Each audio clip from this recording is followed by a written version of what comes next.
Hmm.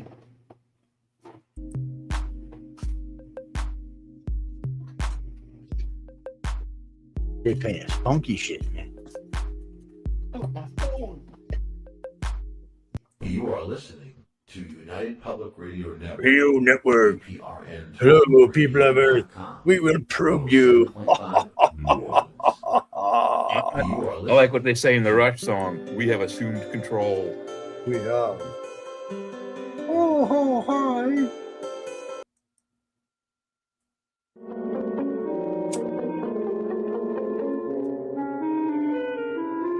Look, it's Bill Clinton down there in that meat.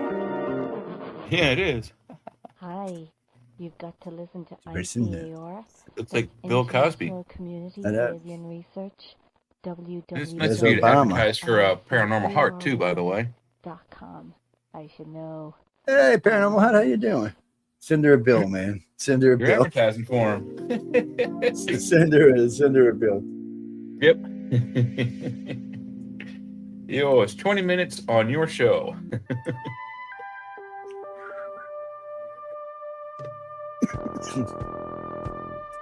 Pump, pump. Tune Bump, in bump. to UFO Undercover. Ooh, turn the volume up. At 8 p.m. Eastern with your host, Joe Montaldo. Bump, bump. Right here on the Paranormal Radio Network.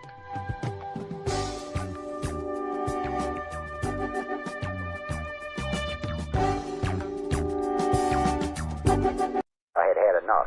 Well, you drove had out there enough. into the middle of nowhere and had some sort of loud verbal display challenging ET in general out in the middle of That's what nowhere. I was doing. You I damn actually right I did, had hippie. a, I was pistol in pissed. my hand at the time. I was really And I had a pissed pistol in off. my hand. When I was having pissed. this fit, I was waving the gun in the air, okay, and I had Like a this madman, and at too, this man. moment, I said, was okay. flinging that bitch around. Then in the end, showed up at the abduction site and started playing this song. The alien was like, what the?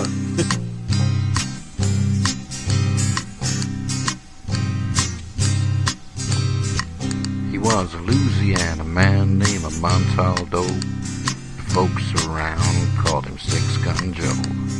Worked with ICAR, don't you know? Investigating UFOs. Out for a drive with a gal one night, they stopped to check out the reporting site. When an alien lit right there on the ground, commenced to throwing his weight around. But so she ain't Now, having none of that all shit, six you know. takes you kindly to that kind of thing. Yeah, she also carries a gun, too.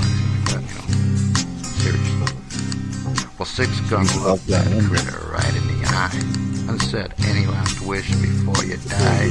Yo, reached for his gun, quick as a twitch, and said, "Fill your claw, you son of a bitch." Now a legend spread across the land about this pistol-waving man.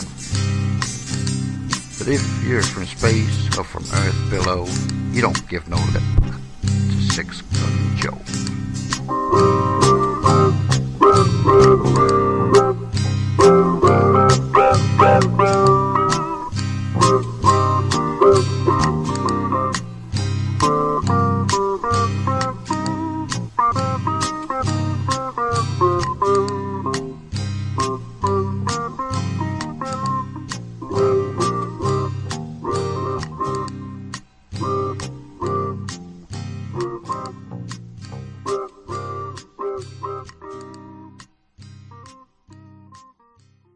I had enough. Well, you drove out there into the middle of nowhere and had some sort of loud verbal display challenging ET in general out in the middle of That's nowhere. what I was doing. I actually had a pistol in my hand at the time. I was really ticked off. When I was having this fit, I was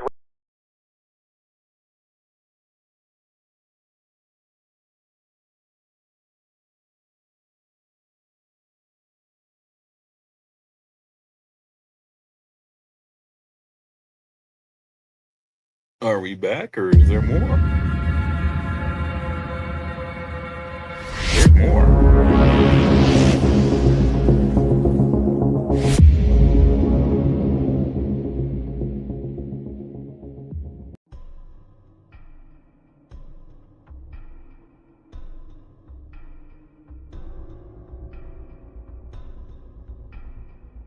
Welcome to Don't Whistle at Night podcast, where Navajo legends echo in the shadows. Darren and Dawn will guide you through the sacred fire of native storytelling, where the old stories breathe, the unknown walks among us, and voices, long hidden, rise to be heard. Ass up. And remember, don't whistle at night. Yeah.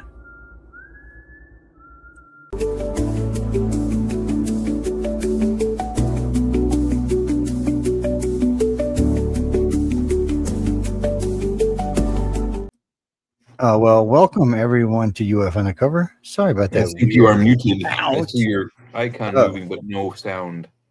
Okay, what's going on? It's not saying I'm not muted. What's up, guys? Can anybody else hear me?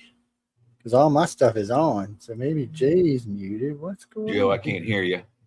It's hello, Jackson Brown, and I don't know. It says it's on.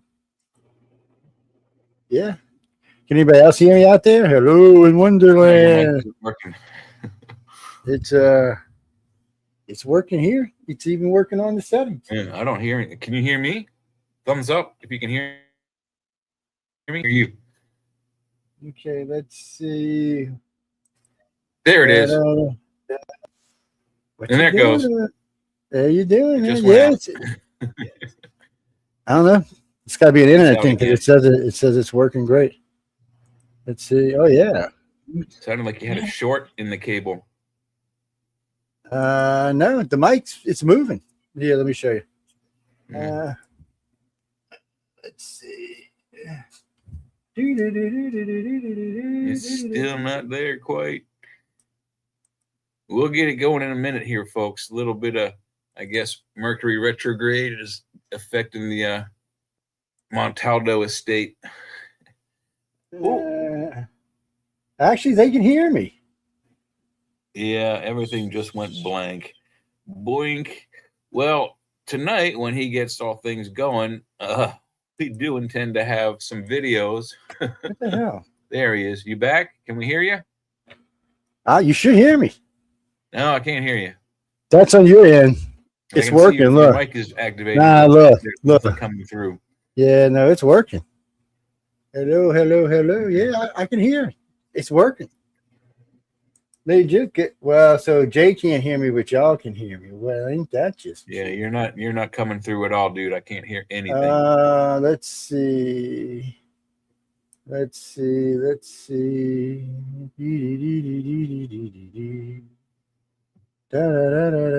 go to the YouTube and see if you're coming through, because you're not coming through on this end.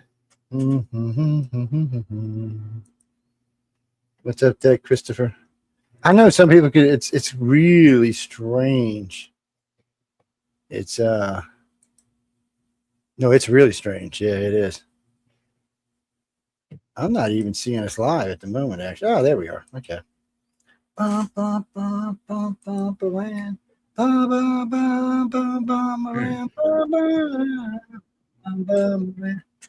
Yeah, let me try something. I'm not hearing anything, so I'll be right back. It might be me.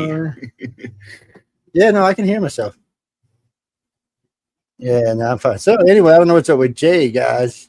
Jay's having a hard time hearing us for some reason or another, but that was weird. Yeah, I don't know. Hold on, let me tell him. Hear me on YouTube, and so can the audience. Sorry, guys. Talking like I'm 4 there for a second. Yeah, I don't know. Anyway, that is very weird. I can hear now. It was on my end. Okay, now the camera, I don't know what I did. I did something to the camera. Yeah, no, I found it. That's why I went over to YouTube and just listened.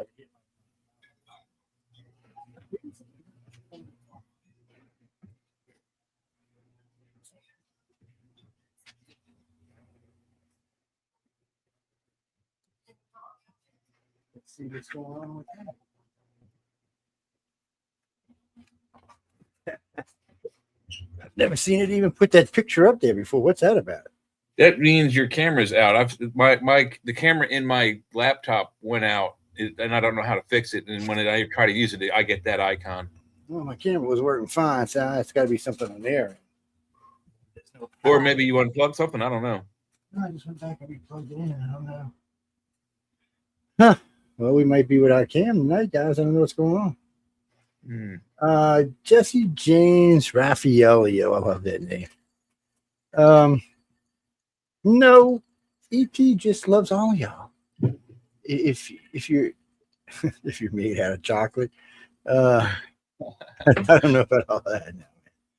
No. You mean ET loves you if you're made out of chocolate, or do you love them if they're made out of chocolate? Some good Hershey's chocolate. I don't know. I post no. You mean you're talking about the thing that looks like the moon in my backyard? I don't know what that is. No, I got a good video of the moon and crossing through my yard, crossing over the corner of my house and through my yard. And it definitely wasn't that. What it was, I don't know. You got to remember, there's a lot of helicopters around here, a lot of low flowing big planes and stuff. I didn't hear anything, but it was picked up on my porch camera, my back door camera. Yeah, it picked it up. So a lot of weird stuff shows up on that camera. Every now and then, like on my street, there's a light that just moves around. It moves from location to location. So the very first time I've seen it move to 2 different locations in the same clip. But my camera does a 24-hour summary of the day. So you can see it at night. It just lights up. And then it turns off. And then the next day it's somewhere else. It's just staying right here in this section of the neighborhood. I don't know what it is. It's not ball lighting. I don't know what it is. I thought maybe it was just weird and people's lights were going on and out at different times and all, but the place where you see it on the corner of my stairs, there's no light there at all. Well, it's weird. There's 2 videos that come off that corner of the house. One of them, you see this weird, mysterious light. It's actually the moon. It just caught just the edge of it going by the house. I mean, just a tiny sliver of it. But the other one is something else. You can remember it's a different color, but it's something else. It's very strange how they motion detected. That's why they catch stuff. Yeah, it's set on motion detection.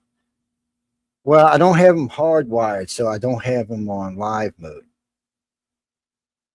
Or anything that anytime happens, I can review it to up to 24, up to 2 months actually, but or anytime it triggers and goes off. And I do have the option when it goes off to put it in the live mode. But most of the time, I'm not even paying attention to it. It's there just to see what's going on in my neighborhood, just to see what's in my backyards and along the bayou and what the animals are doing and what the people are doing and what the UFOs are doing. It's already caught 2 UFOs. But this is technically a hotspot where I live. It's one of the reasons we took this house. It's actually in a UFO hotspot, right smack in the middle of a good one, too. Yeah, only retarded people move to UFO hotspots, yes. I agree. I'm not arguing with you. I'm agreeing with you. Denise, I don't know. I'm going to fiddle around with the camera in a minute. I'm going to probably move it from one of the back ports to the front port. Well, it's possible it went out. I mean, it is. I don't know how old it is. Actually, it's a Logitech. I never broke a Logitech camera before, but I guess it's possible. I have broke other cameras.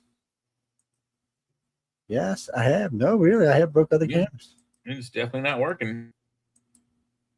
I got some.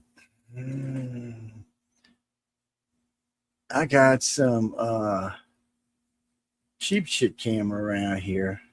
I actually got another decent camera. I'll find it in a minute. Oh, there it is. There it is. It's a hidden spy cam. Oh, we can't use the cam. Never mind. Let's see. Why won't it let me out of here? All right, this is even worse. Oh, you click. Yeah, I can fix that. And I'm still blue. What are you blue for? Oh, there you go. Okay. Now, I don't know that. I have not a clue why it did that. I'm gonna turn it off and replug it in a minute. If not, I'll get the other one. But anyway, welcome to the show, everybody. Sorry about all that weirdness in the beginning of the show, but sometimes shit just happens. What do you mean? So, all right, Daryl. So Daryl Wallace is from New York City, and he's asking if the government asked me to come testify again, but I just volunteer everything I know. How can I say this? It says a PG show. Hell no. They're not ready. Think of it this way. Okay. We have a government. We're talking about just the U.S. government that has no idea what the hell is going on with aliens. It's compartmentalized and broke up into all kind of different pieces so that even itself don't understand. Even its secret self don't understand what's going on. Right. And most of that is where it's broken up into is part civilian and part military, but like way super high, so high top secret that most presidents don't even know of their existence, these departments. Well, Carol, is that your name? Well, I just seen two go by at one time. Where you from? New Jersey. What part of New Jersey? Oh, okay. All right. Well, I know where Atlantic City is. Yeah. So anyway,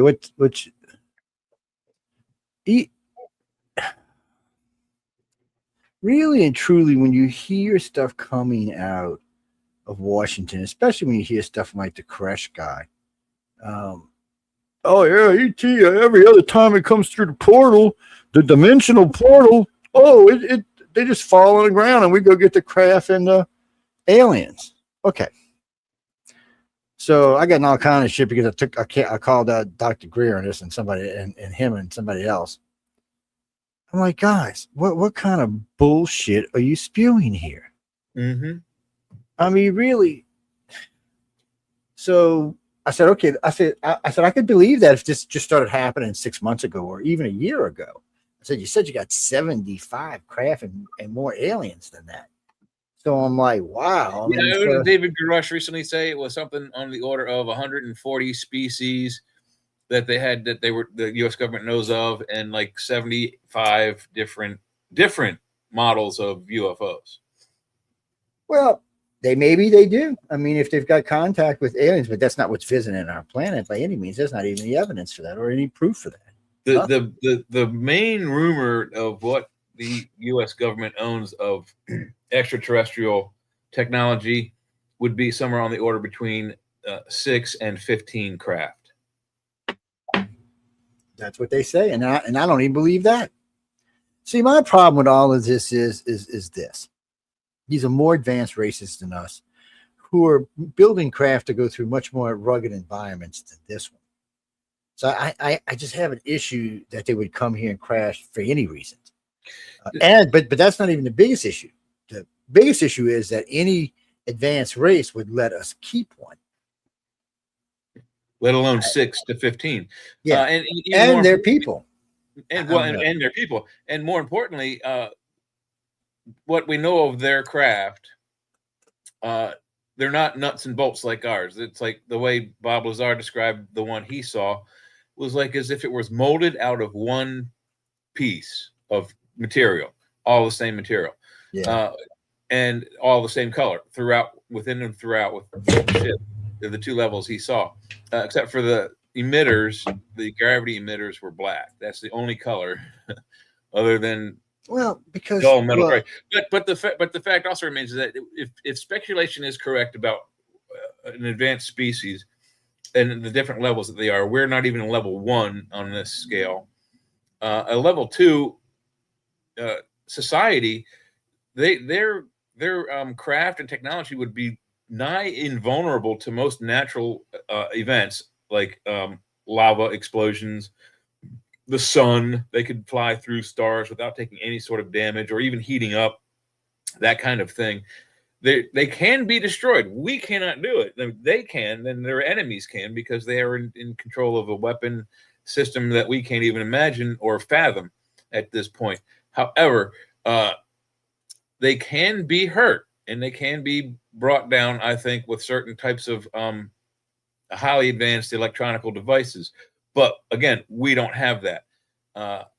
Any craft that we have built that emulates or even has their technology so it can fly the way they do would absolutely destroy upon impact because we don't have control of their exotic materials. But we can build a metal ship with their reactor. We can take one of their reactors out of one of their ships, put it in one of ours, and it works. Yeah. And watch the reactor fly out of the ship because the steel's not strong enough to hold the reactor down. And or when it does crash, the entire I don't physically think, because gray ships we know for a fact, and reptilian ships for sure, the reactor and the ship are molded together. It's one piece. So to take that off and try to bolt that to something, that is not going to work. Hey, Heidi. It will rip itself apart. It will rip itself right out the ship, right out the side of the ship. Just the ship will be going one way and the reactor will be going the other way. So I just see that's the problem with all of this. Gray ships are grown to start off with, so they're all one piece. It's a biological and as far it's a device that they grow. And if the grays are being honest, radiation helps the ship to grow. So being in space actually makes the ship stronger and healthier. So I don't, and any type of energy, according to them, any energy that hits their ships is absorbed and turned into power.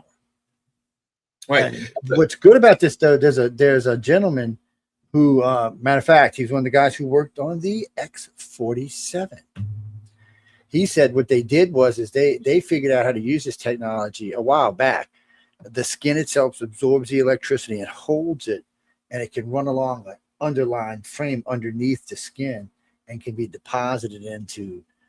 He didn't call them batteries; he called them something else, kind of like a diode, I guess, but maybe an oversized one, or a capacitor, or something. Could be a capacitor, but it's something that held the power at a much greater rate than what we do. So what happens is now you have a ship that you're firing at it. You're firing lasers or electric, whatever, and it's just absorbing your power and holding it. So that means somewhere along the line, if it wants to, it can take its weapons along with your power and double or triple the shot coming back at you. That's just scary to even think about it. It's those are 10 nights. See, the press with, I think, the hardest part for humans to understand. So here's a technological scale like this. Oh, you can't see me. Anyways, let's say the technological scale is a foot tall. We make 0.1 millimeters of that foot is where we are in the grand scheme of things. We can't seem to fathom how things work with them. Hi, Kyra. Hi, Heidi. It's technologies that we can't even grasp how the power works.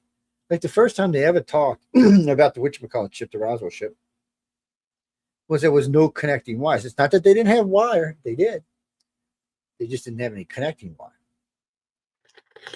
And the instruments themselves were, or if you could call them that, were one piece molded with which you couldn't see any type of wiring in it at all. No circuits or anything.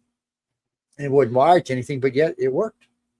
Yeah, and that's what there's a new documentary, and I think it's on Prime, called S4: The Story of Bob Lazar, and it's a very good, it's a little over 2 hours, I think, documentary and it's recent with Bob. He's in it the whole time, and he goes into a lot more depth into describing what it is that he saw and did at the S4 facility. And one of the things he mentioned was what you just said, was that the skin of the craft, when energized, is completely highly electrified, as in, like, if you touched it, it would kill you. It could, yeah. Yeah. So that's one thing. Number two, the other thing is that he said that they had taken out a reactor from the Roswell craft, exactly similar to the one in the one he saw move, the sport model. But the reactor that he saw activate inside the laboratory was they told him from the Roswell vehicle. Now this thing was composed of a little tower about 24 inches, maybe 18 inches tall, with a little tube coming off of one side, and then a dome goes on top of that, and then inside that tower you put a little triangle of this material called ununpentium, or element 115, that's now called moscovium, as they're trying to say it was discovered in Moscow, but it wasn't. In any event, this reactor, when lit, put a force around it, one would call like the magnetic force. Like if you take two magnets and you try to put the opposite ends together, they push themselves apart. He said it felt like that, and it could get to a point where you could not go any further. You would not be able to touch the reactor while it was activated. And the way that it was activated was by rotating one of the gravity emitters 20 degrees, and it would activate. And then they'd rotate it the other way, and it would deactivate, and then you can touch it. Absolutely beyond our capacity for understanding. This device, when active, there's no wires coming from it, no wires going to it. It just sits in the middle of the spaceship, and when activated, it generates power to the whole ship. All the displays work, the windows work. All along the main level is a series of arches that you can see etched into the metal. It's metal interior, all metal. But these arched areas, when powered up, can become like windows. You can see through both ways, one way only, either direction, or you can not see through it in either direction. Very, very cool. But then also on the windows, on those arches, one half of one window, the one facing the seats that were facing what you could call the front of a disc, had half of that window would be alien data, written language scrolling across. But again, no wires touching any of the devices, panels. They don't know how any of it works. Still to this day, it was 70 years later, we don't know how any of it works. It just does. Now we definitely can't hear you. Sorry, I had it muted because I was moving stuff around. This is a better camera, man. Look at this badass camera. Yeah, all right. Yeah, I have to move it closer. It's got better color than the other camera. Yeah, well, I got a couple wider view too. It's got definitely got a wider view. Well, I just only because we can see all of you now. You're lucky it's on this show. I'm gonna give you all the fingers, but we're on the wrong right show. now, yeah, it's a G-rated show. I'm gonna give you all. Yeah, there we go. There we go. Look at that. Anyway, no, I'm gonna get some videos. But who? Oh, you mean these backgrounds? No, we create these backgrounds when we do shows now. No, it's Kara's fault. She said she didn't like the background stuff being the same. Make it do it every week or else. I was like, or else what? And then she told me she got pet alligators. So I was like, shit. Yeah, look out. And Heidi's over here speaking. Yeah, there's the background there. If someone was curious. Yeah. Did the AI make that logo for us? That's pretty cool. I wish we could have one for like to. I know it is. I wonder if we could just snatch that out of there. Maybe I should. I don't know. That's the thing. You can't grab these things and download them to your computer. I tried. Actually, Michelle can, though, Huzzy. I don't know how she does it. But you can do this. So you can right-click when they're in the media box over here. You can right-click them, and it's saved.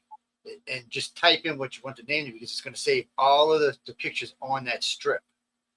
Yeah. We can also save it to another folder inside StreamYard. Well, this way you get the whole thing. You just pull out what you want and throw away the rest. And because every now and then there's a banner I want to keep on the computer I might use for something else. Like this, every now and then I might use this banner every once in a while for something. Dean, well, I don't have a bunch of groups of banners. I mean, we use a lot of banners. Yeah, I'd like to just have where I can see it. No, so you got who we got down here? We got Barack Obama, Bill Clinton. Well, Bill Clinton, only white man there. I don't know what to tell you.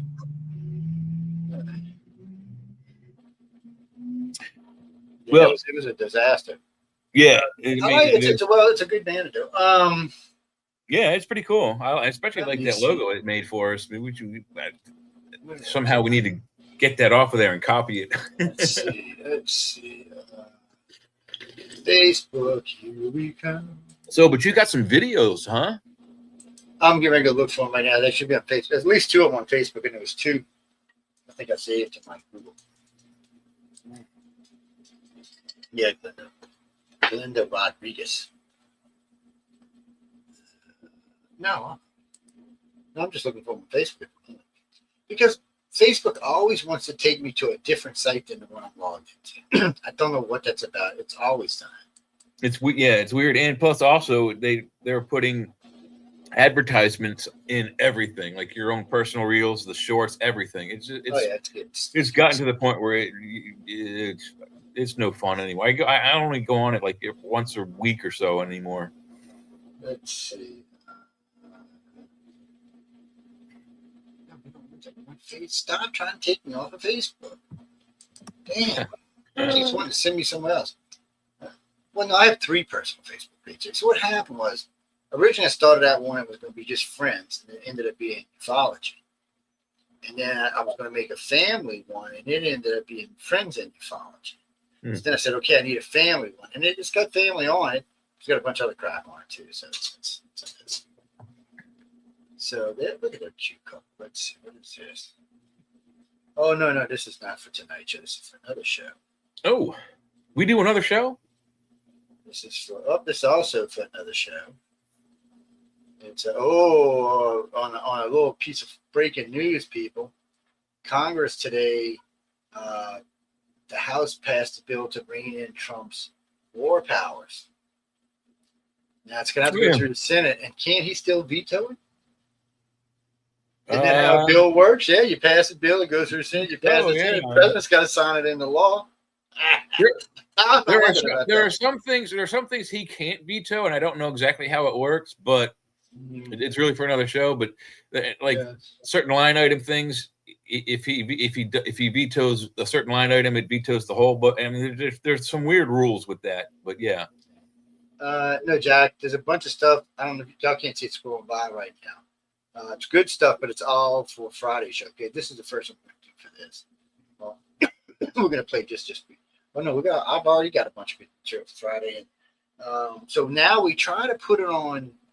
We put these during the whole week. We're putting stuff on the Facebook pages, and then on Friday when I go looking for news, anything that we're going to use, I try to post on Facebook too for a couple reasons. One, y'all can go look at it. It also makes it easier on my co-hosts if they want to know what the fuck will come up. Beep beep beep. What kind of my brain went to that day. Right. And it allows them to pick up stuff that fills in between or things they think might go wrong with some of the other stuff. So it just makes everybody's life easier. Yeah. And I don't have to be the only one showing it either because they both know where they are. So they can always pop in and grab things that they want to talk about or queue up. I know it's a good system. No, we're going to be doing a lot of different things. News on the flip side is going to change quite a bit. It has been changing. Y'all just haven't noticed because we've been just doing several stuff. But one of the things we definitely want to add is the little sections where there's 5 or 10 minute specialties.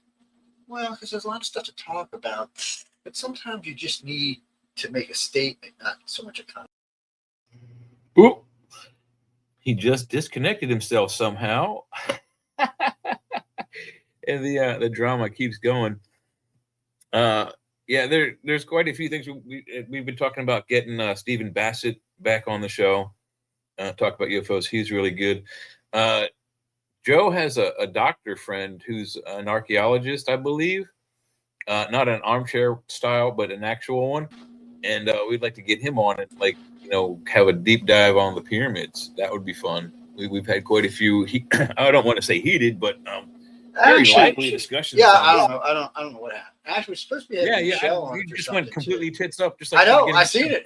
It just lit up my screen. I'm like, and I'm around seeing something blew up or something turned off. Ah, there it is. But StreamYard. We had a show Tuesday night. It dropped the whole show. And then a couple weeks ago, last week we had a problem with. Both of us popped out of this. I mean, we started talking about the new videos, and bang, we both were shut out. I don't know, dude. It's just I don't want to be conspiracy. It's just a little weird. It's not. It can't be a coincidence when it's a coincidence. Rhonda from where do you live? Oh yeah, Marietta, Florida. I know right where you are. Marietta, Florida, or Marietta, Georgia? Florida. I know right where you are. So Marietta is right in between. It's on the other side of Destin. right before Fort Walton, or right around Fort Walton. I've heard of Destin. That's where they make Desitin for babies. You know. Yeah, I know. So it's Marietta. No, there's a Whiting Fields right there. There's a big top secret military base right there. It's called Whiting Field. Yeah, it's right there in Marietta, pretty much. And then there's Air Force Base, but I mean, there's this shit all over the place. And then there's a forest down there with that other Air Force Base. I can't remember the name of it. It's hidden inside the forest. Okefenokee? This is a weird little place. So what's weird is it's got this big, huge Air Force Base. You drive through right through the middle of the Air Force Base. There's two of them like that, actually. So you drive through, you come out on the other side. There's a forest. It takes about 3, maybe 4 hours to cross it. It's long, big, monstrous forest. You're on your car. I'm doing 80. Ooh, radar stupid. Beep, beep, beep, beep, beep, beep. You know, flat plane like that. My radar stupid secret 3-4 miles. So I just slow down. There's a little sheriff, state trooper, usually a sheriff. Seeing one, that's all I've seen that whole trip going. Seeing two coming back. Just cruising along. And all of a sudden you see a little sign about yay long, about yay wide. Air Force by Chemically Warfare Testing Facility. Excuse me? I actually hit the brakes, turned the car around to go get a picture because I thought I was bleeping seeing things. Because every now and then, you know, high speed, you read signs, sometimes it's not. Matter of fact, when I was giving my wife shit because I seen something, I said, man, that looked like a kangaroo or something. Oh, no, I said it looked like a chicken maid, and it was one of the kangaroo signs. And Kangaroo. It just looked like a chicken maid from a distance. But anyway, we got back, sure enough, that's what it said. So we're coming back, and on the other side, so the completely opposite end of where we saw the first sign, there's another sign saying the same thing. So basically, the entire middle of this forest is a research facility for the Air Force for chemical warfare. Nice. I was like, I tried to get all kind of information. I was finally politely asked to stop. I got a letter first. It said something along the lines of, why you keep digging this? What are you exactly looking for? And I wrote back, said, you filed just blah, blah, blah, blah, blah. And they said, well, there's nothing here like that, and you should just stop digging into this. It's classified after all. And I was like, okay. I mean, it wasn't a hateful one, like, we would kill you or feed you to the sharks or something, or use you for testing. It wasn't nothing like that. It's just, it was one of those curt little things like, you've been warned. Don't be stupid. Kind of thing. So, anyway. Yeah, it's a big forest down there, man. It's creepy. We were down there on the other side of that forest, cruising through, when this thing, it was so weird. So, they had these big things down here that cut trees on the side of the roads. They're basically a big arm with a damn skill saw blade the size of your car. Is what they are. And like giant shuriken, for lack of a better way of saying it. But they just cut the side to keep the trees away from the power lines, the limbs and stuff. Well, we're cruising down the line. You see this thing go by, just making this wicked spinning sound. It just went singing by. The damn shaft on the crane's blade broke, and the blade took off. It looked like a flying saucer when it went by. That thing hit anything. Where it finally hit, it took out like 9 trees before it stopped and hit the ground. It was kind of wedged in the ground like that. Whoosh. There's something out of a stupid movie or something, like The Mummy or something. It was crazy. Yeah, Indiana Jones or something. It was crazy. You know what? Let me put this on. I'm going to get that and get sidetracked. No, Jay said he's not having any more alien babies. 50 was enough. Yeah. The one, once the one born, it like sprouts into 50. Hey, look, what do you expect? It disappeared too. It used to be right there. It must have taken off back to the homeland. Shit. It can disguise itself and out there breathing at warp speed. It could be running around the planet. I don't know. Well, I was wondering how Sean got pregnant. Now I know. Snuck off to Sean's house. Yeah, good point. Sean Haley. Yeah, that's him. Yeah, like not Sean Hannity. Sean Dexter. Sean Dexter Kelly. Like that kind of deal. Anyway, my brain is fried. I tell you. I keep going to put this video up, and Jay keeps sidetracking. Yeah, I'm blaming Jay. It's easier just to blame Jay. No, I don't have Let's see. TikTok. That's not what we want. That's work. That's what I was working on the website at. That's what I want right here. Okay. So this is just a picture of Mars, people. It's up there. Is it? Okay. That's not a picture. That's a video. It's A moving. video of Mars. Yeah, it's a video of Mars. Uh-oh. There's another rover on Mars. You see the tracks behind it? Well, that was the tracks from the rover that's taking the picture, isn't it? Yeah, it is. But some idiot the other day tried to say it was because there was another rover. Yeah, where do those tracks go? He said that was the Chinese rover following the American rover around. He said you Yeah, could tell but I don't know. where the tracks are. Is this footage colored? Because usually the terrain of Mars is not that red. No, this is actual color. This is actual color. It's high resolution. This is foothill. 1.5 billion pixels of raw data. Yeah. Well, let's make sure it's what it says it is. Very, very cool.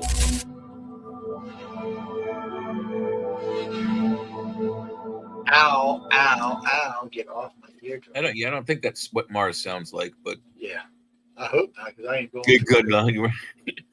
Additional UFO files released show explosive images and video evidence. Here, the object maneuvers erratically before a sudden explosive burst.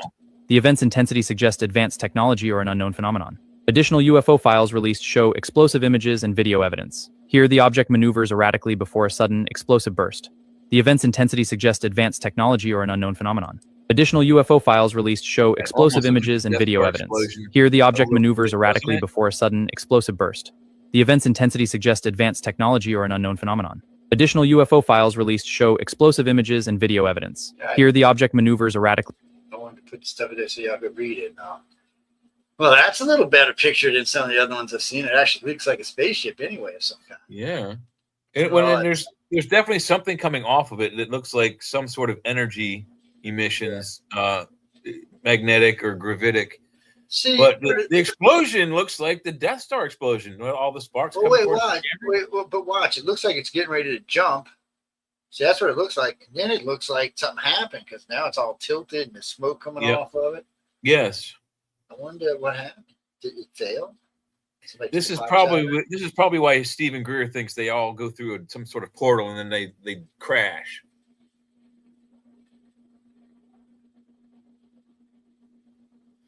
So they crash when they're leaving. We should make his mind up. I don't know that they're. I can't say that they're opening a portal. I'm not going to go there, but yeah, it definitely looks like their engine explodes. So when you look at it, additional UFO files released show explosive images and video evidence. Here, the object maneuvers erratically before a sudden explosive burst. The event's intensity suggests advanced technology or an unknown phenomenon. Additional UFO files released show explosive images. So that's weird. So it glows. Yeah, see that glowing spot? That's the engine heating up. I don't think it's trying to go into outer space. I think they're trying to get away before their engine explodes near us, civilians. Yeah, but that's not where it lights up from. It lights up from the nose cone. Not only does it light up from the nose cone, it surrounds the whole ship as it goes backwards. Yeah. Watch. Yeah. Just watch. There it goes. Boom. And it just takes off and goes backwards. And then as it passes the back of the ship is when the sparks start. Yeah. Maybe it was a failed jump. That could be a laser, that spot you see. A laser from outside? A laser from somebody taking a shot at it, yeah. Yeah. And from above, that could be we're supposed to have some big lasers in space from Star Wars. Never really thought about it shooting a real laser at a high intensity.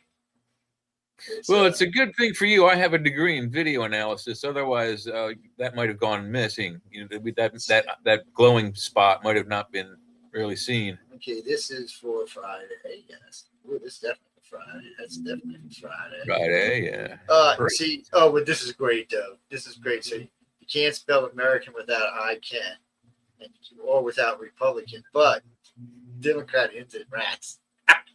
I never knew that. Yeah. Years I never knew that. I was like, oh my God, yeah. I'm with Democrat friends in trouble now. Well, you know what the definition. You know what the definition of politics is. No, I don't know if we're going here, man. Oh, that's easy. It's easy. It's all Greek. The word politics comes from the Greek poly, meaning many, and the Greek tik, meaning bloodsucker. Oh, Lord. I didn't say that, Pete. Jay said that. Many bloodsuckers is what it means. Where And is you it? know Oh, I'm not wrong. But anyway, back to UFOs. Yeah. Oh, I tried to look at this one, but it sent me to TikTok. I don't know how to operate TikTok, so I Well, hold on. can't. It won't let me. Yeah, it'll open up in TikTok. You got to go to TikTok. It'll Well, it's open in TikTok right now. I was watching. I need Oh, to, yeah. I don't know how to operate TikTok, so I can't. I I didn't gotta look at bring it. it over here. Let's see. No, I don't need that. I need this. Okay. You just gotta find them and bring them over. Yeah, Did you get yourself any go-go juice? My coffee's almost gone. Oh, there it is. Platform in 2023. For nearly 2 minutes, 3 distinct thermal signatures maintained perfectly fixed positions relative to each other. No explanation was offered. What we're witnessing here raises profound questions about intelligence, coordination, and intention in realms we're only beginning to understand. Not if they're drones. Recently released on May 8th, the Pentagon has released additional UAP files for public review, prompting fresh expert analysis of documented cases. The materials offer newly accessible data on unidentified aerial phenomena encounters, though specifics remain limited in scope. Whether these files contain substantive evidence or represent continued compartmentalization of information remains contested among. Shut up. Recently released on May 8th, 26, this video from the Department of War's Pursue archive shows infrared footage from an Indo-Pacific command platform in 2023. For nearly 2 minutes, recently released on May 8th, 2026, this video from the Department of War's Pursue archive shows 58 seconds of infrared footage captured over the Middle East in 2020. A military sensor tracked an area of contrast that gradually increased in size and distinctiveness before departing the frame. No description was provided by the original observer. What we're witnessing here remains unidentified, a reminder that our skies still hold mysteries worth understanding with humility and care. Recently released on May 8th, 2026, One of the things about those shorts Department of War's Pursue archive shows infrared footage from a U.S. military platform in the Middle East during 2020. Oh. For over 3 minutes, a sensor carefully tracked an area of high contrast, adjusting zoom and focus repeatedly as the object moved. Then, just as suddenly, it departed the frame. No official explanation was provided. What we're witnessing is genuine military documentation of something that remained unidentified. Underwater. A reminder that our skies still hold mysteries we're only beginning to understand. It came out from underneath the boat.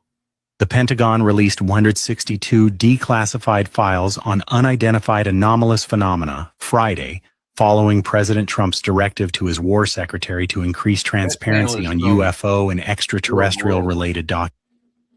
Recently released on May 8th, 2026, this video from the Department of War's Pursue archive shows a 2-second infrared capture from Africa in 2025. A small, barely visible object crosses the frame from left to right before departing the bottom corner. The reporting officer provided no description. What's striking here is the silence. Sometimes what remains unexamined holds its own kind of mystery. Recently released on May 8th, 2026, this video from the Department of War's Pursue. Recently released on May 8th, 2026, this video from the Department of War's Pursue archive shows nearly 5 minutes of infrared footage captured by U.S. military sensors over the Middle East in 2020. What we're watching is an area of contrast that moves deliberately across the frame, intermittently fading and reappearing as the sensor tracks it. What's striking isn't just the object's behavior, it's the deliberate way it responds to imaging changes. When the sensor switches thermal modes, the phenomenon shifts position. That kind of apparent awareness raises a fundamental question. Are we observing something, or is something aware it's being observed? Recently released on May 8th, 2026, this video from the Pentagon has released additional UAP files for public review, prompting fresh expert analysis of documented cases. The materials offer newly accessible data on unidentified aerial phenomena encounters, though specifics remain limited in scope. Whether these files contain... The U.S. government released a new batch of documents on unidentified anomalous phenomena, including photos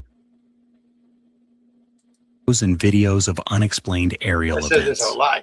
The files cover unresolved cases where officials... Why the preachy intro? Just show us- FBI documents released through the National Archives detail a 90-minute UFO sighting in Anoka, Minnesota on February 19th, 2025, involving at least 3 police officers. Witnesses observed a multicolored spherical object with unusual movement patterns. Video evidence was captured during the incident.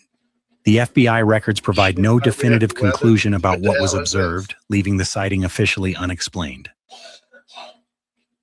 FBI documents released through the National Archives detail a 90-minute UFO sighting in Anoka, Minnesota. Any day. Recently released on May 8, 2026, this video from the Department of War's Pursue archive shows infrared footage from a U.S. military platform in the Middle East during 2020. Military personnel detected a small thermal signature tracking it across the sensor field as it moved against the background. The original reporter marked the anomaly with annotations. AARO preserved the footage exactly as received. What we're witnessing is genuine military documentation of something that remained unidentified, a reminder that vast portions of our The Pentagon released declassified UAP files in May, the second batch that month, featuring Oklahoma City sightings. The materials include astronaut audio and over 50 video clips from military sensors capturing unidentified objects. Some cases involved ice fragments or spacecraft debris, NASA determined. Others show objects recorded by military equipment on Earth. The releases stem from a Trump administration directive ordering broader government disclosure of UAP Yeah, we know records. that, buddy. Show the videos. Trump's administration has released new UFO videos as part of a stated transparency initiative. The exact nature and content of the footage remains unclear. Recently released on May 8, 2026, this video from the Department of War's Pursue archive shows 5 seconds of infrared footage from a military platform over the Middle East in 2020. A faint anomalous object moves deliberately across the frame before disappearing. No explanation was provided. What we're witnessing here remains genuinely unknown. It's nothing. Recently released on May 8, 2026, this video from the Department of War's Pursue archive documents an encounter over Syria in October 2024. That one could be, U.S. Central Command captured 5 seconds of footage showing an irregular ball of white light with a distinctive halo effect. 2 semi-transparent orange areas appear briefly in the frame, in each different shapes lasting under too. 2 So, seconds. sorry, not a UFO. Military analysts remain That's unable to camera identify its origin or nature, leaving us to wonder what intelligence might exist beyond our current understanding. Nothing there. That's a camera glitch, buddy. Sorry. Recently released on May 8, 2026, this video from the Department of War's Pursue archive shows 9 seconds of infrared footage from the Middle East in 2020. In the Military personnel observed an area of contrast moving linearly across the frame with no explanation offered. The object's purposeful trajectory raises questions about what operates in spaces we're only beginning to see clearly. There it goes. There it goes. There it is. Recently released on May 8, 2026, this video from the Department of War's Pursue archive shows 9 seconds of infrared footage from the Middle East in 2020. Military personnel observed an area of contrast moving linearly across the... There it is. Right. Yeah, I see it. Yep. That could be a drone, easily. It's definitely a little contrail behind it. Yeah, or it's leaving a blur effect from the light. Yes. One or the frame other. with no explanation offered. Trump ordered Pentagon UAP... Recently released on May 8, 2026, this video from the Department of War's Pursue archive shows infrared footage.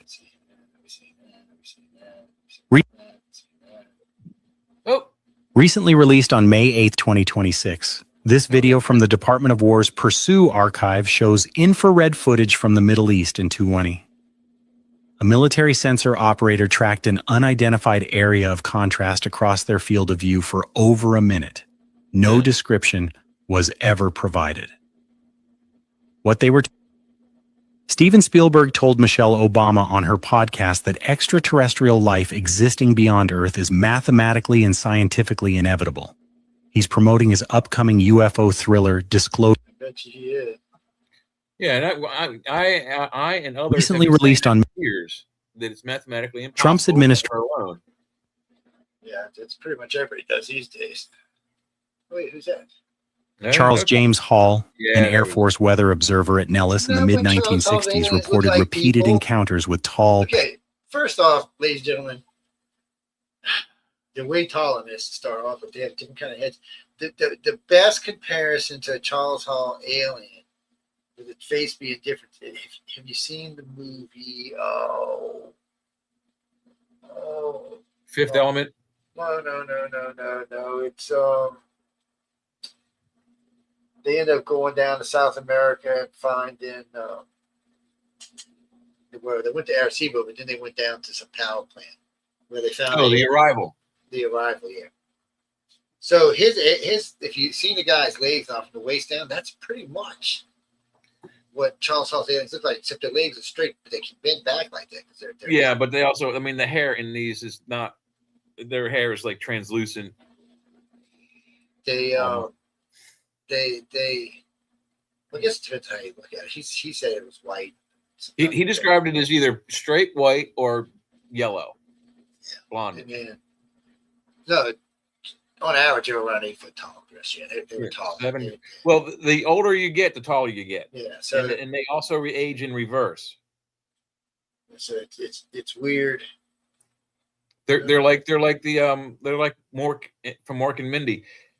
their youth look like old people, and their old people look like adolescents. It's weird. Well, it's theorized in other words. We'll see. I don't know yet. That's how he describes them. Yeah, I mean, it's the best way to say it. Is my only problem is how do you give birth to something that big when you're the same size as it? No, I don't, Jack, I'm not saying it's not true or it's true. I said I'm just saying I don't know, man. I'm just saying. But anyway, their eyes are different. They're just their faces are different. So the reason they wear the thing on their head and the Holocaust cloak when they go to Vegas is because they really don't look like us. They can pass as us, but they have to hide certain features like their ears, their eyes. They wear glasses or dark rimmed glasses when they go to Vegas. We know 4 state troopers that see them. 2 state troopers said they thought they were vampires. That's awesome. Yeah. They said they thought they were vampires, or something along those lines. And well, truly, in today's society, especially knowing Vegas, where they like to hang out, in Reno, they could very easily dress themselves up as a Star Trek character or a vampire or a mythical character, even an elf, a dark elf. They could put, dark makeup on and make themselves, the dark elves. And they could easily walk around and no one would say a thing. They'd be like, oh, hey, cool costume. Can I take a picture with you? Sure. Boom. And then there would be alien photos all over the planet and people would be like, hey, look at that guy's costume. That's not a costume. That's a dude that looks like that. One of the best videos I ever seen was in about 2006, I think. So this guy in England made this costume. He did a giant alien. He was walking around terrorizing the CCC cameras. Oh, shit. Yeah, so he was making, and he was, attacking stuff, being crazy. Well, he hid and then he just disappeared, and they couldn't find him. Right, so some guy was out there in his car looking for him, and a guy come walking out from the side of the building. This little dude pooped himself. Yeah, literally, it was bad. And as a guy walked over, to grab him, he just passed out. And they gave the guy like 2 years because he seemed like he was scared to do it. Yeah, that's funny. When I was in college, I was a senior taking video classes. We had a freshman came in and he made for his I guess his first year, his first video. He built a Predator costume from the movie Predator, 100% accurate. The face opened up, and I mean it looked fantastic. I never got a chance to meet the kid, but I would have loved to have gotten on and helped him with a video shoot and seen that costume up close. When you have that much talent, there's Hollywood has plenty of jobs for you. Oh, yeah, they do.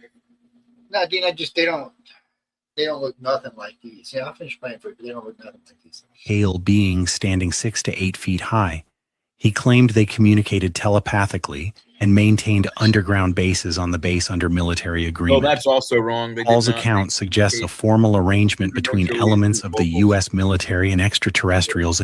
What was that, Jack? Hold on. Charles James Hall's tall whites. They don't talk telepathically. Hall, an Air Force weather communication. Yeah, from what I understood, they talked normally. They weren't. Yes.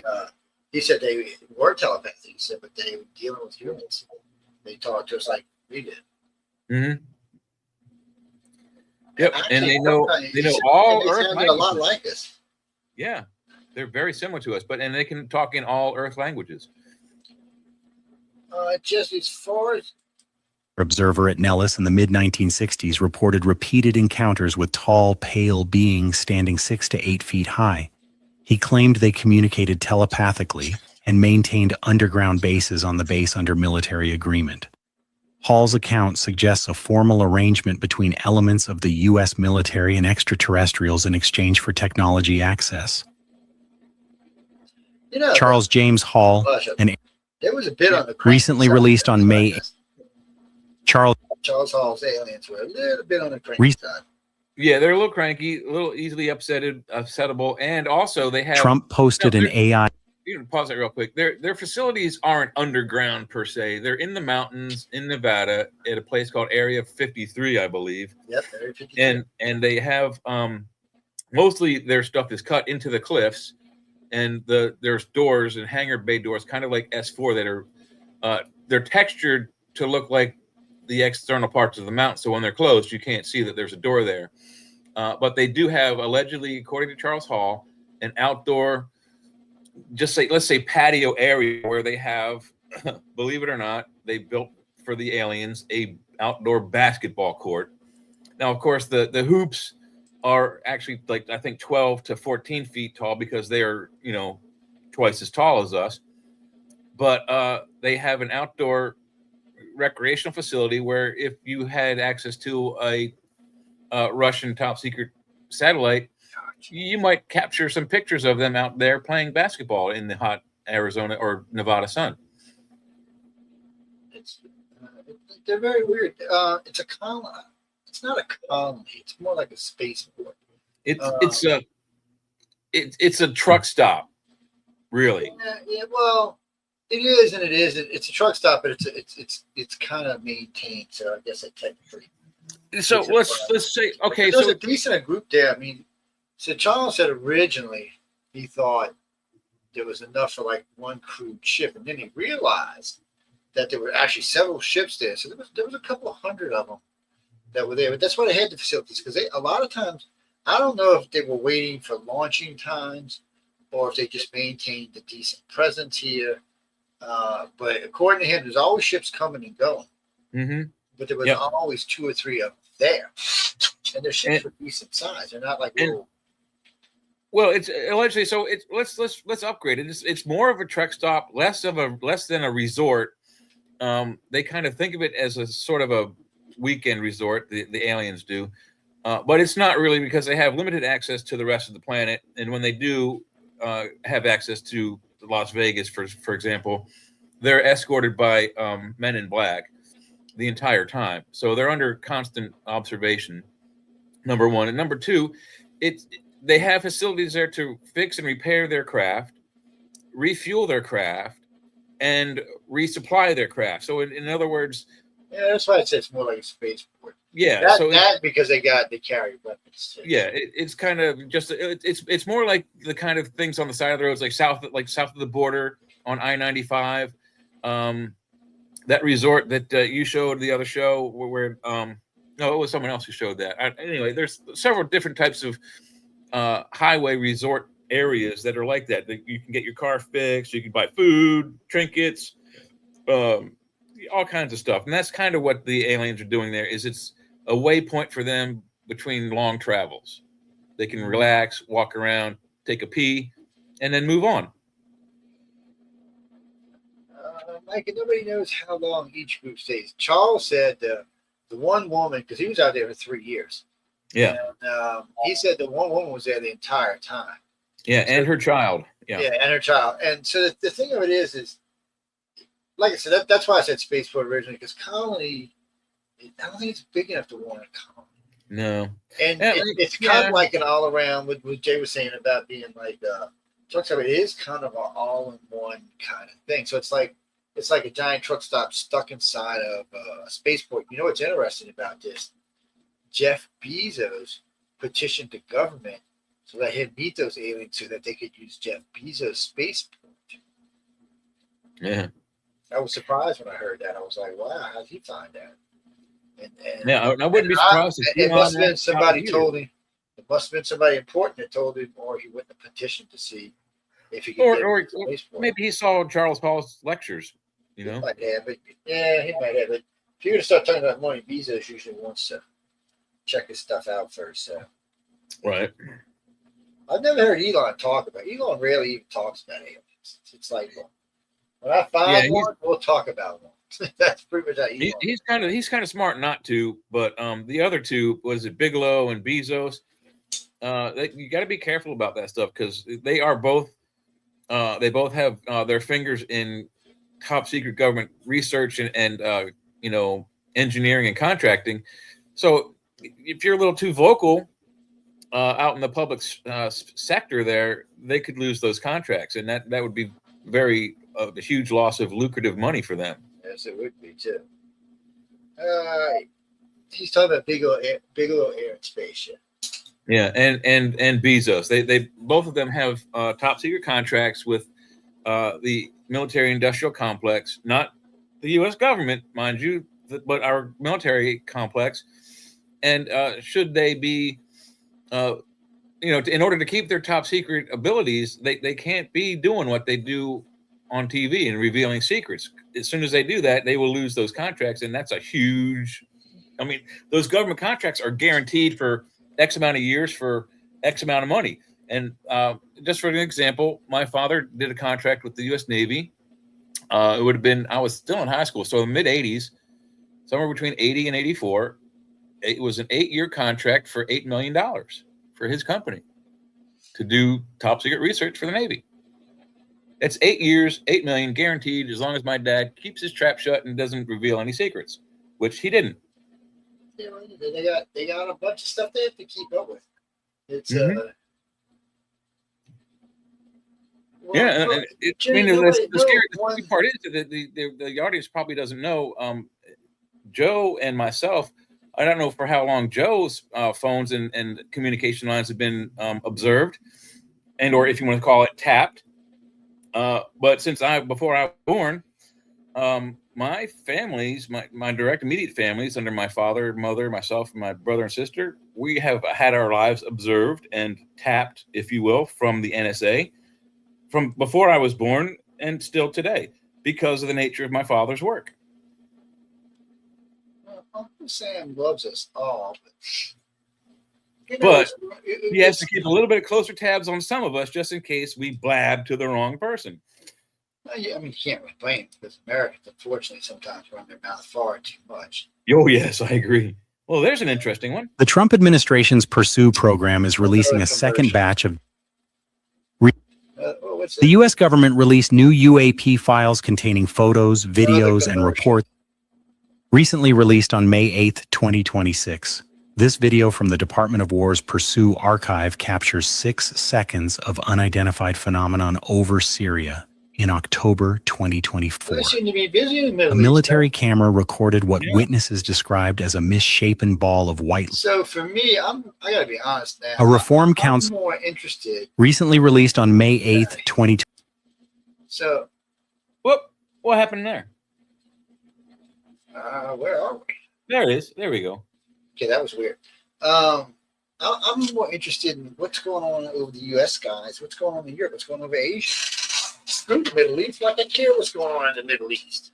Yeah, you got to figure with all the information our government or the powers that be have on UFOs over our skies, what do they have on the enemy's skies? China, Korea, North Korea. Mark, I haven't heard China say anything about yaps. They're not really.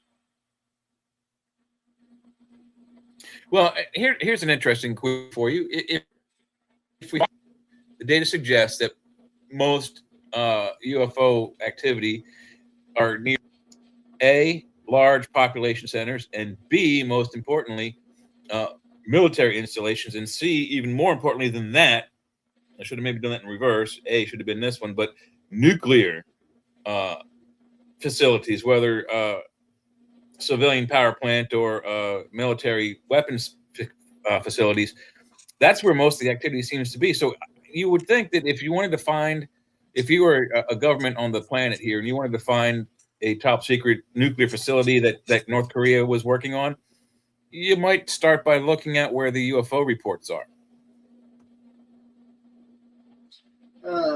Well, John, they don't really report them as much. China's got weird rules about UFOs, and other countries have weird rules about UFOs. So my problem is, all this UFO disclosure. We're disclosing. Really, what have we disclosed? Let me see. Well, we put out some grainy black and white footage. Ooh, interesting, but doesn't mean squat. I haven't heard the President of the United States come out and say, you know what, Bob DeGray is sitting in my studio right now. We're having strawberry ice cream with Bob Lazar. And we're just chilling. Jeffrey, I don't know. I don't remember. Oh, yeah, he gets blamed for it, but I don't think it was actually him who said the strawberry ice cream. It could have been Bob. So, look, what happened was way back, George Knapp was doing an interview with somebody, and they were behind a screen. People say it was Bob Lazar, because Bob did do a couple of interviews on the QT without saying who he was. But I couldn't tell you it was him. But anyway, one of the things said is that the Grays liked strawberry ice cream. I think I know where that comes from. So during the Charles Hall's events, he's got, you can look on YouTube and other places. He's got, I don't know, 20 different lectures on there. But they're in parts, part 1, 2, 3, and I don't remember which part, but in one of them, he actually mentioned something to the effect that the children of I think he called them Arcturians was their species, but anyway, the tall whites, the children really enjoyed what we have here on Earth, something called freeze-dried ice cream. Now, when I was a kid, the Air and Space Museum opened up, and they had in the gift shops freeze-dried ice cream, what the astronauts allegedly carried to the moon. And it's a Neapolitan little bar about like that square, chocolate, vanilla, and strawberry. And Charles Hall comically commented he was amused by this fact that the children of the tall whites, that was one of their favorite things of Earth was the freeze-dried ice cream. I don't know if they particularly told him that they liked the strawberry side or the vanilla side or the chocolate side, but I think that's where that rumor comes from, is someone has trained. Well, no, this is an actual interview, on television interview. And the guy is sitting behind a panel doing a silhouette, talking. And then one of the questions was about eating it. He said they like strawberry ice cream. And it was Bob Lazar that said that? They say it was Bob. I'm not saying it was Bob because I can't. Yeah, it sounds like Charles Hall to me. No. Charles Hall. This was before Charles Hall. Yeah, well, it could be, but I don't know. And I know Charles Hall said the same thing. It was and they were talking about grades. They were talking about saucers and grades. They were talking. Yeah. Charles Hall talks. Well, maybe in general, the strawberry is a fruit that isn't, prominent outside our solar system, and therefore it's a unique flavor for them. Yes. Come on, if they're getting strawberry ice cream, they're getting artificial strawberry ice cream. Well, but still, I don't know. Maybe somebody brought them some brine or some real strawberry vanilla ice cream. I don't know. Yeah, let's face it. The Grays, they don't really seem to have much of a palate anyway. They don't seem to eat through their mouths. So I could see him taking an ice cream cone and going shh and absorbing it through their skin. Try to suck it up through their hand. Yeah, I don't know. I don't see that happening either. How do you? They got teeth, so they can't eat strawberry ice cream through your skin. Well, no, they can't eat. They do have teeth. So at one time they ate it. Somewhere along the line, Well, when they modified themselves. The way the way that it was described to me was like their palate was like that of an oyster crusher. You ever heard of an oyster toadfish? They have like bony plates inside with like ridges on it to crush their food, but they don't use it as often. They absorb nutrients and So yeah, we don't know how long they've been absorbing it through their skin, but it's more than that. And this is how you know. This is how you know why the gray ships are the way they are, because they absorb the plasma for energy, but they can absorb energy, electricity into their body. So it makes sense that their crafts could do it because they could do it. So that's why I've always been etchy sketchy about anything radioactive or electrical around the grays. I feel that their technological and their self-build is so far beyond that. I don't think there's anything they can fuck with them. That's what I meant. Other races, though, when we talk about this, somebody asked me just the other day, he said, well, I hear you talk about it. I said, well, the grays were pretty advanced, and their ships are alive.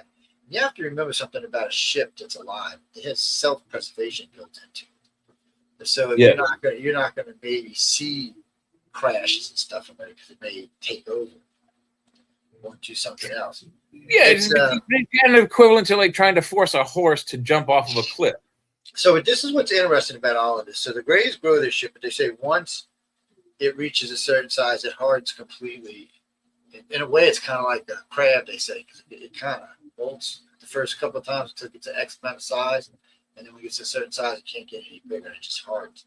So you could drive it, park it in the sun, it wouldn't even phase it. The reptilians and the human ships are supposed to be poured one-piece ships. And whatever the material is they're using, the temperature is actually hotter than a white star to melt it. And once it hardens, there is no melting it again.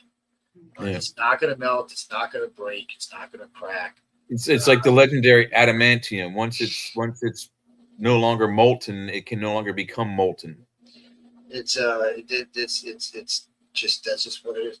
Oh well, gee, who knows? In the future, people might come up with a chemical that heats it up like acid.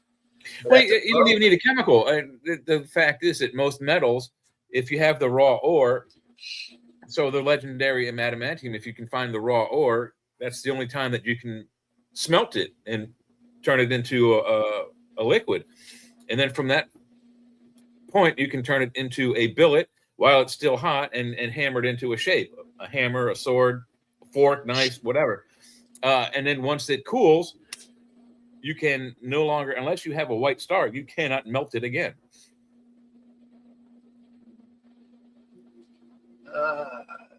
No, that's what they're talking about, Jackson. Once these ships are hard, that's it. They're done. That's why when we talk about like we said earlier in the show, they're nigh indestructible, but they can be damaged, incapacitated, and or destroyed. We just don't have the physics or the probably more like what's the other physics? The new thing, quantum physics. We don't have quantum physics enough to even affect. We can barely track their stuff with our sensors as it is.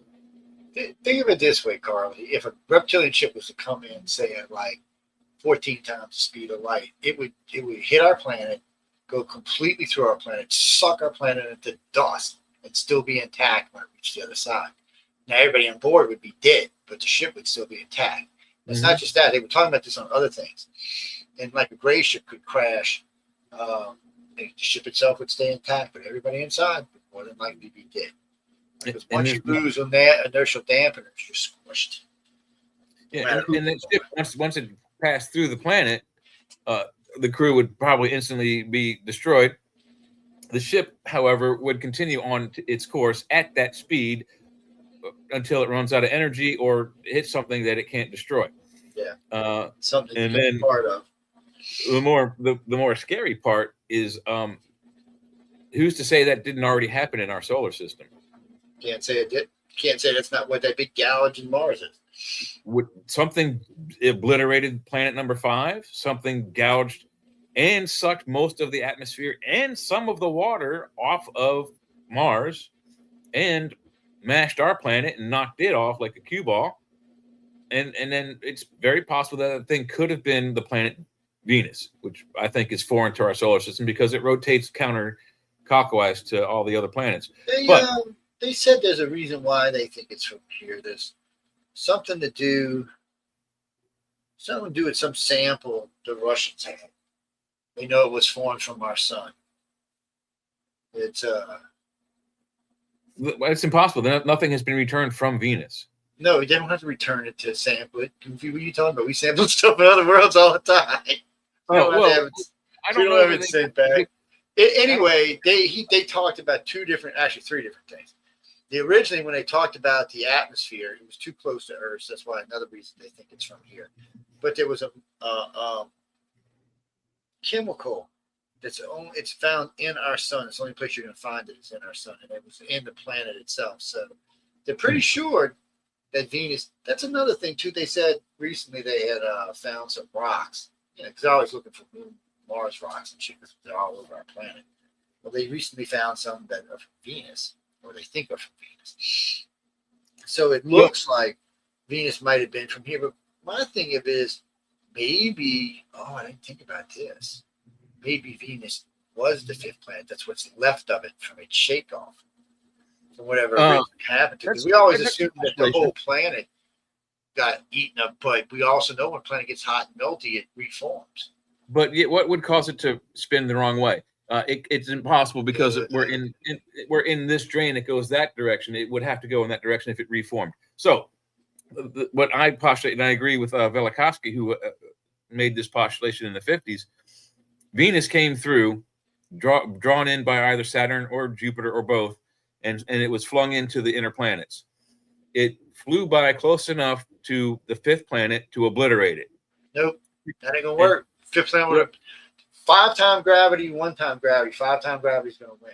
Well, we don't know how we don't know what the velocity of the planet was when it came into the solar. How fast it was. It's sheer gravity mass. But let's just say, for example, it did as it came through. The reaction was the fifth planet exploded. That would mean that Venus would pick up some dust from that planet. Then it goes by Mars and it sucks up the atmosphere and it draws it into itself and some of the ocean water. Boom. Then it passes by Earth and knocks Earth off, again, picking up more material from the solar system, and then finally settling itself in its present orbit. And then when we drop a device on it, we detect Earth-like, our solar system material, but it's material that is foreign to that body. It was dragged in as it went through the solar system.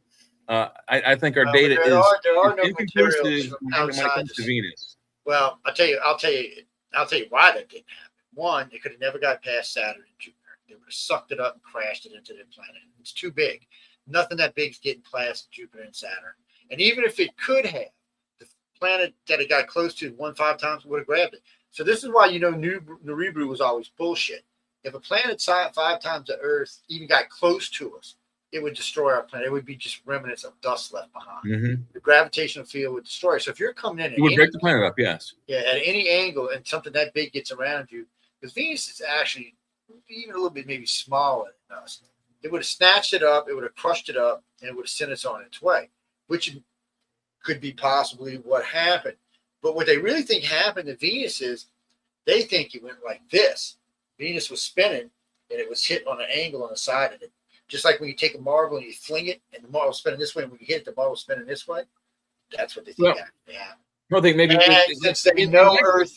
If this is the axis, it would have had to have flipped itself that way. But well, we know something big hit Earth because that's what formed the moon. So if it was coming in on an oblique angle or on any angle, if you believe the moon formation theory, which I don't believe. I mean, I'm just saying that we know something hit the planet. Yes, but it wasn't the moon. Well, no. It might not have been the moon. It might have been Venus and Earth collided, and the moon was just a remnant of the planet being left behind.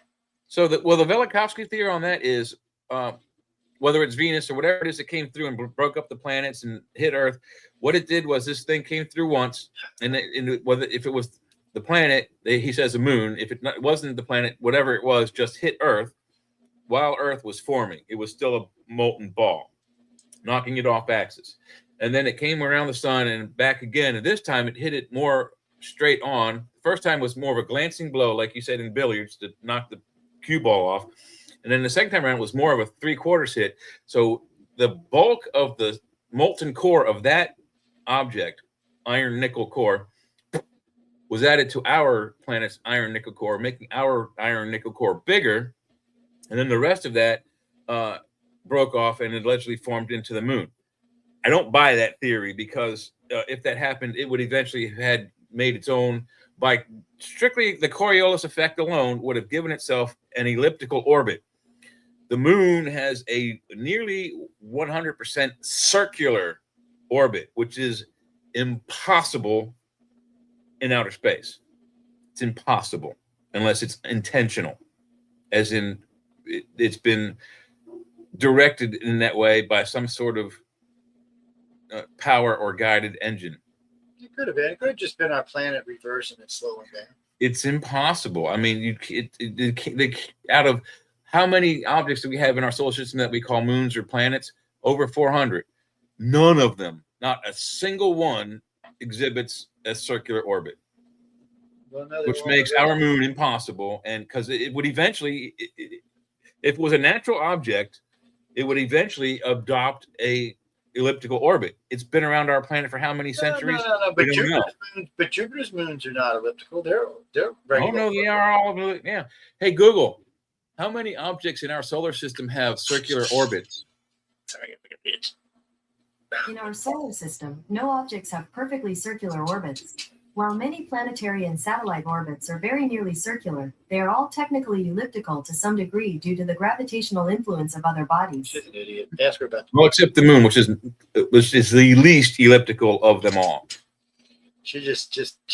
I hate when they just generically do everything like that. Yeah, they're not nearly perfectly circles. They're all ellipses. The moon, comparably to the other orbits, is circular. And you don't know, the diameter of the moon is exactly where it is placed around our planet. This is the exact diameter you would need to be to block out the sun. Exactly. I mean, it's like boom, boom. That is mathematically, naturally impossible. No, because it's moving. So think about what you just said. And in 10,000 years, the moon's not going to be where it is right now. It's going to be much farther out. Yeah. And which means it's not going to line up like that, and it's going to be different. And the moon's going to have different phases. This tidal effect's going to be way less. And in 100,000 years, there won't even be a tidal effect anymore. Which tends to make it seem like it's intentional. If you'll excuse me, Mother Nature is calling. I'll be right back. I got to go and hit the men's. I would bet you the further out it got, the more elliptical it became. The further away it gets away from us. I think our gravity is what holds it in an orbit like that. Whatever started it, I have no idea. Jimmy? Because there's too many things about how the moon formed. Because like what Jay's talking about in orbit, so if someone created the moon originally up close, it would have been an up close orbit. But you got to remember, at one time the moon was almost touching Earth. Well, it wasn't touching Earth, but it was very, very close. So the orbit started very tight to start off with. Well, it would have been hard to get an elliptical orbit when it was only a half a mile away from the surface of the planet. That might have been what the problem was right there. That might have started it. I never really thought of it like that. That might have been what started it. But how the moon actually formed, oh man, that's a big argument. Micah, I have seen, so there is a group of mountains on Mars that if you flip them over and point them down to, they fit into the canyons on Earth, the underwater canyons on Earth, yes. And the bowl pitch fits the Pacific Ocean perfectly. It still doesn't mean that's where it came from. It could be a coincidence. Because that means that's the drop theory. That means something hit.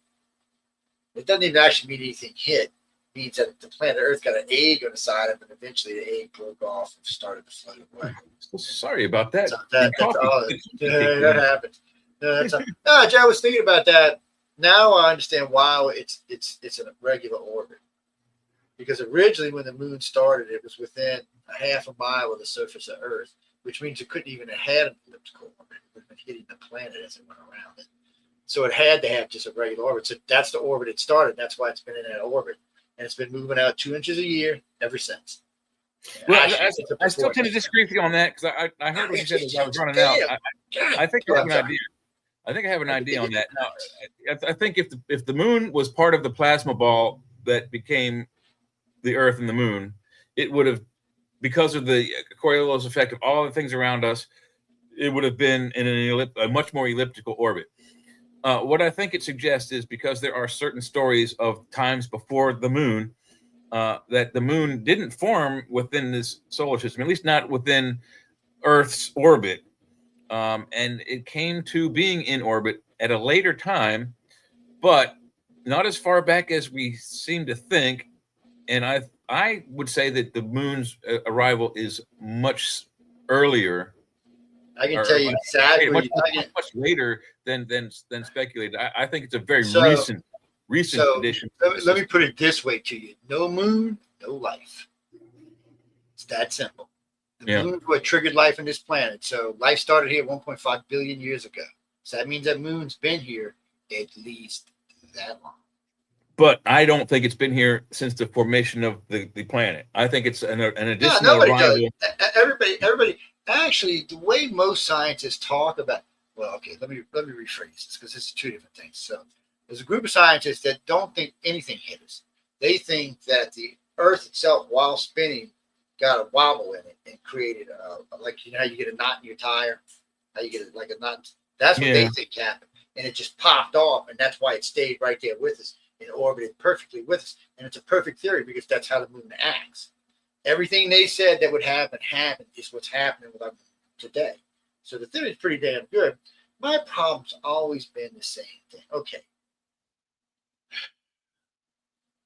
It's almost too perfect. The triggering of the moon, the triggering of life, the triggering of the way things went on this planet.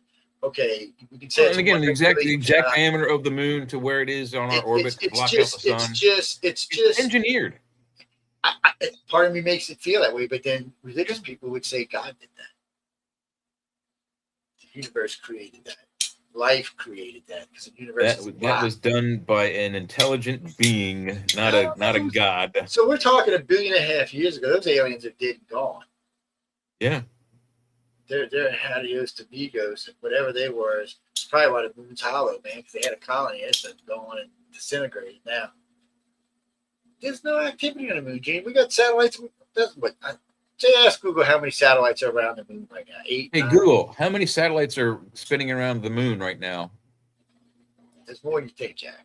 More than one, I can tell you that. 2026, there is a small active fleet of spacecraft orbiting the moon, including NASA's Lunar Reconnaissance Orbiter and Capstone, as well as China's QUEQIA-02 relay satellite.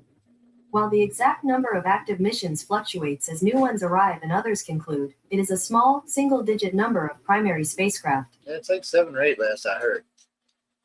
So there's nothing going on that we don't know about. I mean, we're orbiting it all the time. We know what's going on up there. We can see it. And there's other things we can see, like that new hole we just found. I'm pretty sure it's going to a huge underground cavern.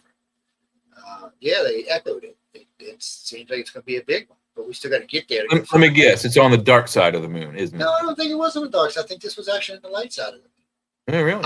You know what it looked like? Okay. It looked like one of them giant holes in the original Dune that the worms would make. That's what it actually. Right. Well, so I was just going to suggest the data of the Nazi experiment of them having built a base on the moon was exactly a tunnel underneath the surface, and it was a tunnel that goes down at an angle and then flattens out. There was a tunnel for the facilities and another tunnel going up at the same angle for the one in, one out. You have 2 exits, 2 ways in, 2 ways out. Well, Jesse, you want to find underground facilities like when we go to Mars, we don't want to build on the surface of Mars right away. We'd rather build because it's easy. You find a big open area, you cap both ends, you fill it up with air. Yep. On the surface, you got to build the building, put all the oxygen stuff together, and hope some micrometeorites or some dust devil don't come rip everything down. And you got to put radiation blocking in it too. Otherwise, you deteriorate. No, Jack, you can't walk around the surface of Mars without a suit. It's weird. So technically, the radiation isn't as bad as they tell you. Well, because it's further away from the sun, so the solar radiation isn't as bad. But there are other radiations out there that you're not protected from because there's no electromagnetic barrier. The atmosphere is basically a wisp. Well, most of the harmful radiation for us comes from the sun, but but that's because Right. we're 10 million miles closer or something. We're 10 million miles closer or something. I don't know. I think it's Does Mars have its own Van Allen belt around it? Because I know we have ours. The Van Allen belt is a smirky little thing. I think it has more to do with the fields, and I don't think Mars gives off a big enough field to have them. Okay, Jesse, we've been sending shit through the Van Allen belt since 1960. And just so you know, electronics does not like radiation either. No, especially from the Van Allen. So we got a damn satellite, not 2 miles from the Van Allen. Not satellite, a space station. It's not exactly. It's not. People they always want to have a Van Allen, but like you can spend 3 days crossing through or something. You're not.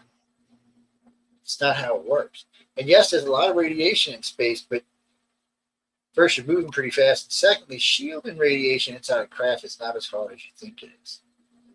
Now, you don't have to have all that heavy lead anymore. There's other ways to shield. Well, see, on Mars, that's why you want to build underground, because then the surface itself it works as a natural shielding. Not just from radiation, but from rocks and stuff. Meteors. And as we said with the alien craft, the gray aliens, they're living craft, they're bioengineered device, if you will. It is the skin, the chitin, exoskeleton, whatever you want to call it, is capable of absorbing radiation, which means that it doesn't penetrate into the inside of the ship where you are, and then it absorbs that radiation and turns it into other energies. So it would turn it into like a pot of coffee for you. It's going to be different living there, but I mean, if they do it right and they start underground, I mean, I imagine Olympus Mons is full of lava pits and lava tunnels and lava holes. I imagine all over the surface there's great places that we can build underground. Well, it's no longer geologically active. Is that correct? I don't. As far as we so NASA said this the other day. So originally everybody agreed Mars was a dead planet, but no, because it has stuff still going on it, they don't think it's completely dead. I wouldn't say dead. How about they don't, dormant? They dormant. say that. So, well, the reason why they say that is because a couple times they were saying there was ice melting and stuff like that. And they've seen it, but there's a couple of times what looked to be lava melting, not ice. So they but you see, that's another thing. Okay, maybe it was lava coming up through the ground. I can't rule that out. A little hot spot somewhere on the surface still, or maybe some damn meteor struck the damn thing the day before, and all you can see is what's left of the the lava from where it hit. Well, there's nothing. Right. Jack. So on Earth, anything like say the size of a baseball coming through an atmosphere is going to get melted. It's never going to get here. Actually, really bigger than that, even the size of Volkswagens, usually won't hit the ground. On Mars, the damn thing size of a dime will hit the ground. It will hit the ground at like 30,000 miles an hour. Right. It's going to be hauling ass, probably faster than that. Yeah, and on Earth we have the benefit of a 70% covering of water. So most things now, the way it works is for meteorites, there's things that are about the size of a pebble hit the Earth every day. Hundreds of them, thousands of them. Every week there's something about the size of a human fist that hits the land. Every month there's something about the size of a boulder or a Volkswagen hits the Earth. And then every year there's something about the size of maybe a house that penetrates into the water, but it's very rare that anything that size. But what that means is that those things were way bigger before they were smaller when they hit. So something the size of a pebble, when it hits our atmosphere, it had to be something like the size of a boulder and get burnt down to the size of a pebble before it lands on the Earth. So we have that benefit. We have a lot of water. It catches most of it, and the stuff that does hit the land usually doesn't kill people.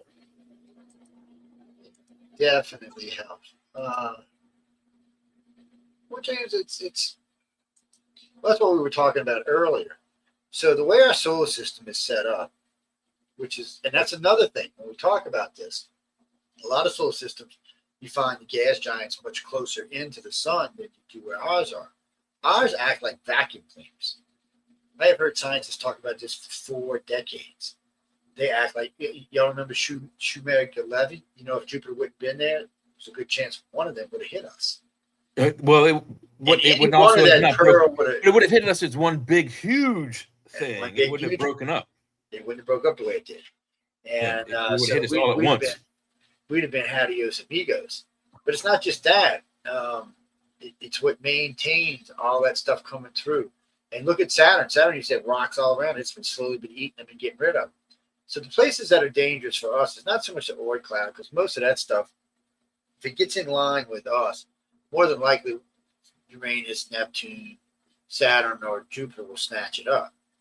What's more dangerous for us is rogue stuff coming in and out outside of the galaxy. And if something upsets the Oort cloud, I mean, not the Oort cloud, the asteroid belt, because it's in front of Jupiter. Mm-hmm. And between Mars, it means that if something hits it and sends it hurling towards the sun, there's nothing between us and the sun but us.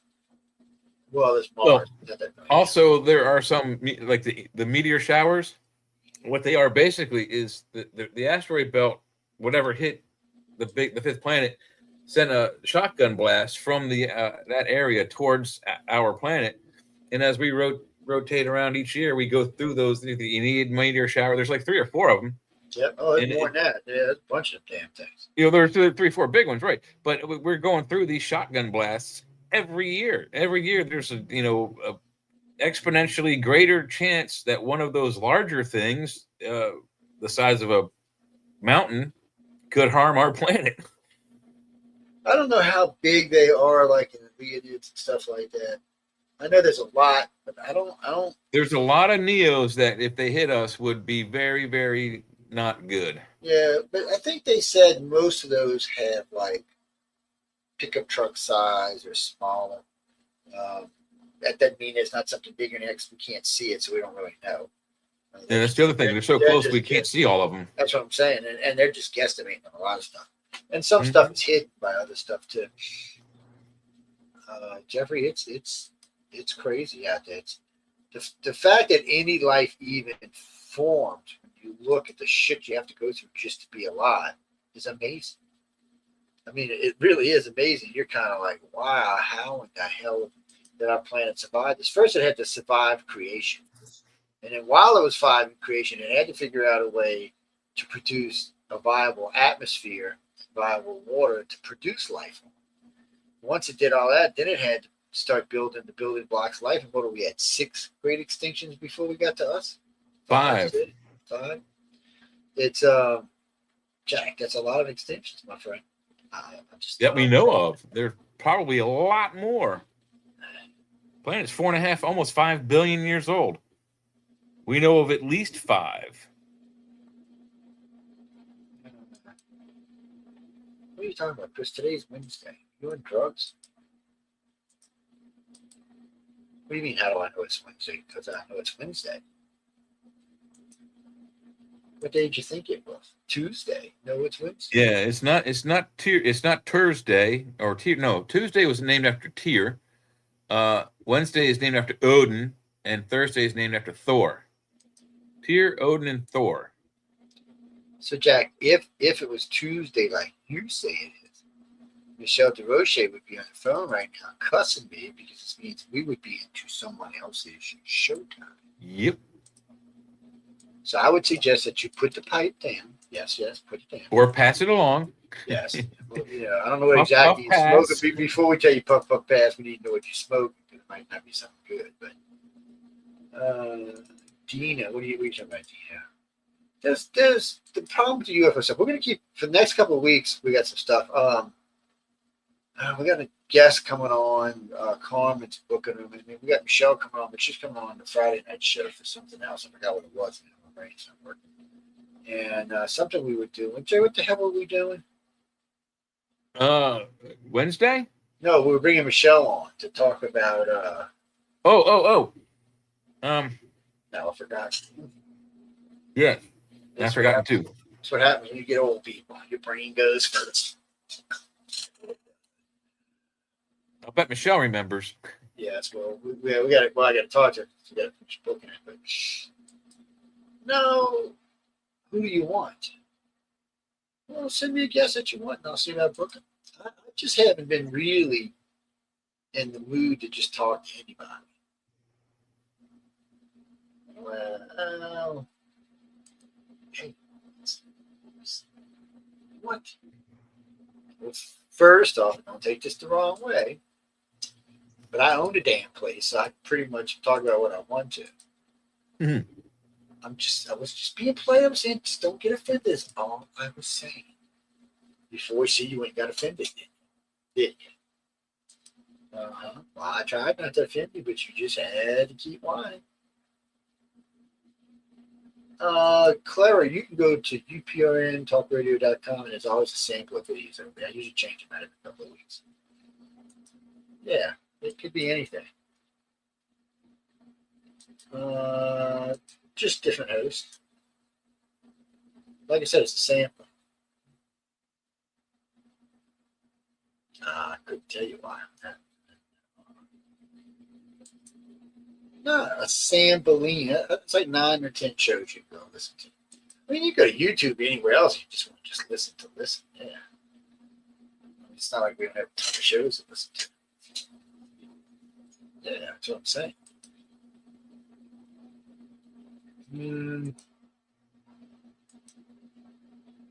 My favorite ufologist? You're shitting me, right? I don't know. Maybe Jay. I don't know. Oh, wow. Thank you.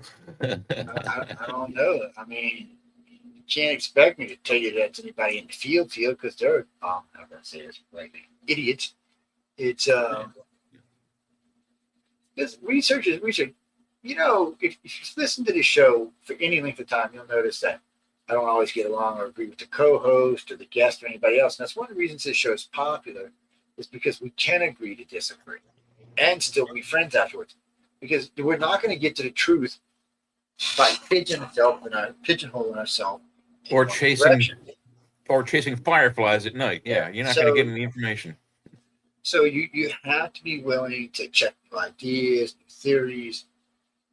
Yeah, you have to get involved.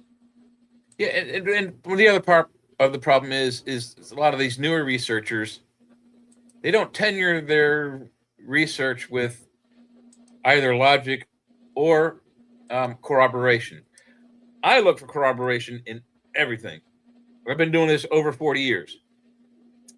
And in the beginning, I was like, I'd see an information, I'd see a video, I'd see a photo, I'd read a story. It's aliens, it's aliens, it's aliens. You can't do that. You have to go back and take the initial excitement out of it and tenure the fact that a lot of these videos that we've seen that we just saw tonight and that have come out the last month, and there's more to come out this month, I will bet you dimes to dollars that 90% of the unidentifiable things are going to be identified as things that we created, whether back engineered from UFOs or just new innovative devices we've made. The other 10% will remain, but most of it's going to be very, very shockingly unrevealing and unwavering. And it's not going to be very exciting. You're going to be very, very disappointed, unfortunately. And over the years, a lot of times people are like, oh, you think it's a UFO? Probably not. It's probably something that we made. And that's what I said to everybody in the 90s. Hey, what about these triangles? And I said, most of them are ours. The others, one or two, maybe not ours. Man, so many people got pissed about that shit. Yep. Because only one or two actually were not ours. The rest were ours that whole time. That can't be ours. Look at that technology. That's not our technology. It's ours. Yes, it Joe, is. you're wrong. It's not. So think what you want to think, but that's our technology. Look, I was a kid in the 70s, and I had found out about these programs. And when they started out, and they're just now coming out. I've been saying about these planes and these devices for 30 years, and people thought I was a whack job. Well, now here they come. They're out. That much, but you know, that's beside the point, man. That's beside the point, man. The fact of the matter is, beside the point is that what I have discovered, under my own diligence, is now coming to light. And a lot of people are like, "Oh my God, wow! How did they do this?" They fooled everybody by making you think you're chasing UFOs. You're not. You're chasing highly technically advanced Air Force technologies. Yeah, you'd be better off catching a UFO because if you catch one of these, you're in trouble. Hell, you'd actually be better off catching fireflies, to be honest with you. They're much more fun.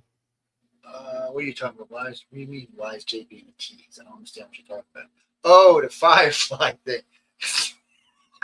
You keep telling us stop that he's being a tease. I'm like, what the hell are you talking about? He's being a tease. It's an analogy for chasing lights, chasing UFOs, chasing lights in the sky. So there is going to be a firefly, but it's going to be, what was it, a cartoon, right, Jay? Is that when? Yeah, what we thought it was going to be a live action, but it's going to be a second season animated Firefly.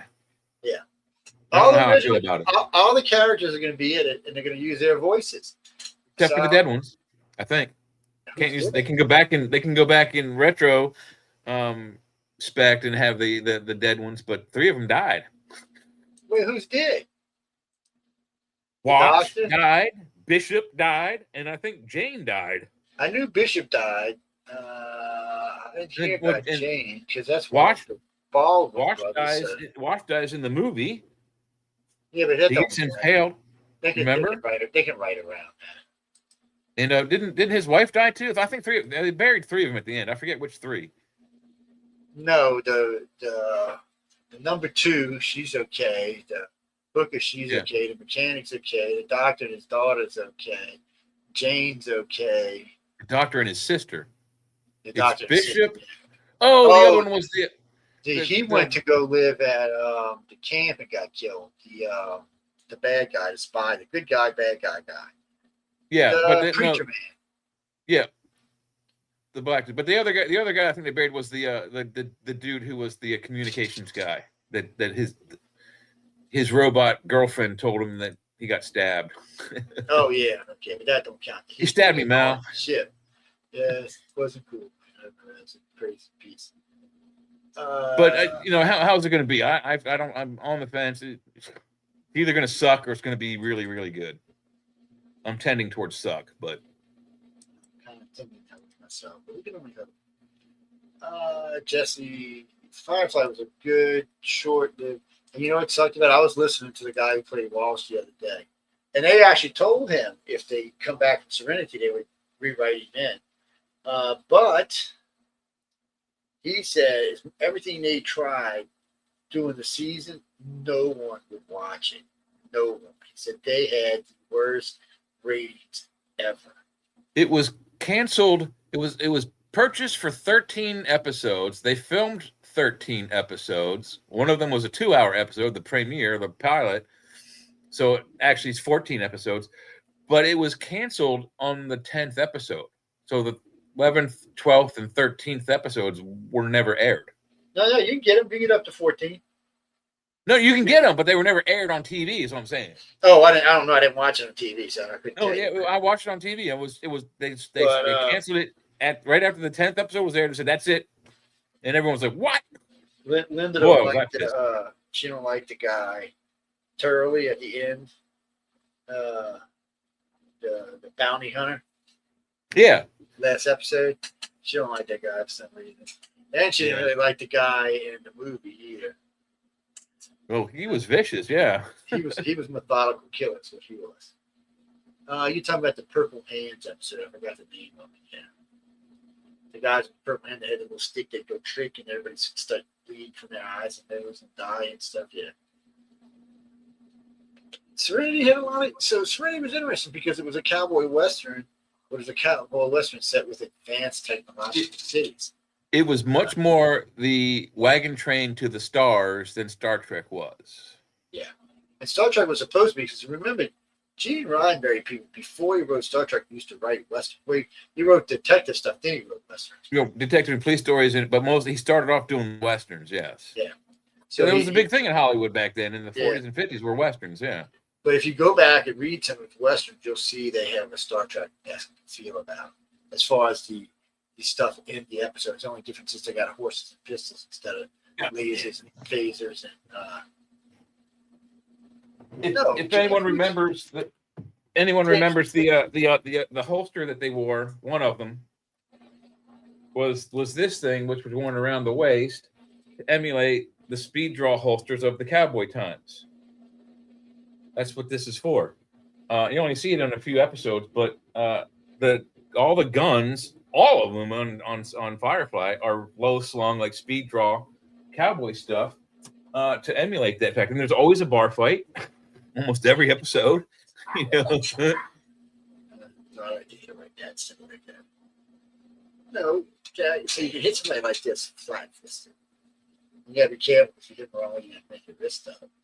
You can hit them up, or you turn your knuckles in and use a judo punch.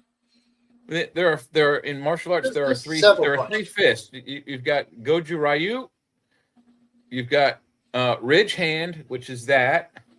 Okay, you use that across the brow ridge. Oh, that really hurts. And then there's what's called as knife hand. Your hand is like that. Those are your three fists: knife, ridge, and gojo. What do you mean, James? Where do you put your thumb? So you can put your thumb on the inside if you want, but it's a good chance you'll get your thumb broke. You're gonna break your thumb right here when you hit somebody. By the impact. Now there is a chance when your thumb's on the side or folded under that you can catch something, but the odds are less likely, especially if you punch like I do, where your thumb is actually under your front two fingers on the front. There are two thoughts in the actual full fist. The American pugilist style, bare knuckle fisted, is the best way to make a fist is do like this, put your hand straight down, and then you'll feel this part, this fatty part right here, that ridge of muscle there. You want to grab that under your pads. Otherwise, you're liable to break your fingers by not grabbing it. So you grab that, and then what do you do with your thumb? In America, it's across the knuckles that way. So all you see is the first four. In martial arts, it's this way. So it's on top. It'll never strike with your surface. Those are your two ways to make it. When you put your thumb sides, it takes a little power away from your actual wrist punch. But, Jack, there's lots of things. If you want to just hit people, there's lots of ways to hit people. Dude. Come on, that's just crazy. Why do you want to go around hitting people? I know how to do the 1-inch punch like Bruce Lee. I can knock you on your ass without reeling you up. It's the core punch. Is what it is. You pull up your core. Well, if you know the technique, all you got to do is hit the guy in the right place. Turn him in like that. If I hit you like that, I'd crack your ribs. When you can see a 5'6" Chinese man weighs 110 pounds soaking wet, can punch someone the size of Andre the Giant, 7 foot tall, without reeling back, just like this, boom, and knock him 3 foot back. Yeah, that ain't fake. I learned some stuff. I learned some stuff around Bruce that I wasn't happy to find out. But there's some things about him that were kind of disturbing. Yes. Well, I liked it. I had nothing against it. Well, I don't either. But there's a rumor that he used to eat a bowl of hash every morning, hashish for breakfast, before he'd work out. You never know. He never looked like he's high, but and he was a little weird about his body. Yeah, know, Jackie. He fought Chuck Norris. Not in a real fight. Chuck would kicked his ass. So you have to remember. So this was funny. Chuck Norris talked about this just before he died. Matter of fact, this is weird. They asked him about the fight, and a couple times Chuck had fought with him. He said, "Well, you got to remember something." He said, "I'm world champion 6 times." He said, "I have kicked people's asses that make Bruce look like a baby." He said, "Bruce knew that coming into this." He said, "But when Bruce asked me to do this, the first question I asked Bruce was, 'Do I get to win?' And Bruce said, 'No.'" And he goes, "My face just went." It was so funny the way he said it. And he was like, "Man," he said, "but Bruce would tell you that he was not a professional fighter. He wasn't a trained fighter. He was just a martial artist who was developing his own style. He was a damn good, but he wasn't. He couldn't have got in the ring and fought all the time. He would have got his ass whooped eventually. He learned his fighting in the streets of Hong Kong in gangs, and when it began to threaten his life, his mother introduced him to a man named Master Yip, and Master Yip took him under his wing and taught him Wing Chun. He had some of the fastest. And then from that, he developed Jeet Kune Do. He really had some of the fastest hands I've ever seen. There are some great videos of him in California in the 60s and 70s, verified footage of him. They can't on that emulsion film, they can't track his movements. His fists, his punches are faster than or as fast, they say, as most nerve impulses. So when your brain says to your hand, make a fist, that's how long it takes him to punch you in the face. He was a lot of fun to Split watch. second. I got to see Chuck fight, a professional fight in the Superdome. He knocked this big dude out. This dude was big and bad. This guy had some serious kicks. He hit Chuck one time. I thought Chuck was going out to ring the guy. So, but all of a sudden he came around. Chuck did a spinning back kick, got the guy off guard, and you just see Chuck lean back, and his left one just went straight up. Yeah. Knocked the guy was out cold. I mean, he lifted him up off the ground, knocked him out cold. Didn't even lose balance, man. I was like, dude, you're impressive. He's not that big of a guy. Well, he wasn't that big of a guy. Mm-hmm. But watching him and Bruce together, there's some footage you can get now. They've released, I guess. Both of them are dead. And them talking and playing, doing rehearsal for the was the Eye of the Dragon, whichever one it was. It's the one in Italy. It's a lot of fun. It's called Way of the Dragon, and you could tell there was more friendship there than the media knew about, because they were clowning, acting like idiots. You could tell they knew each other for a while. I didn't know he'd go see Chuck fight, and Bruce got him into a fight in China, some gig they got him into, and they told Chuck he'd never survive it. It's 2 days, he knocked everybody out. Tournament usually lasted 2 weeks. Chuck knocked everybody out in 2 days. They were like, Jesus Christ. It made the European papers all over the place. And you know what was funny? Right after that, within, I think, 2 years, was that stupid movie came out with Van Damme, Kumite. Yeah.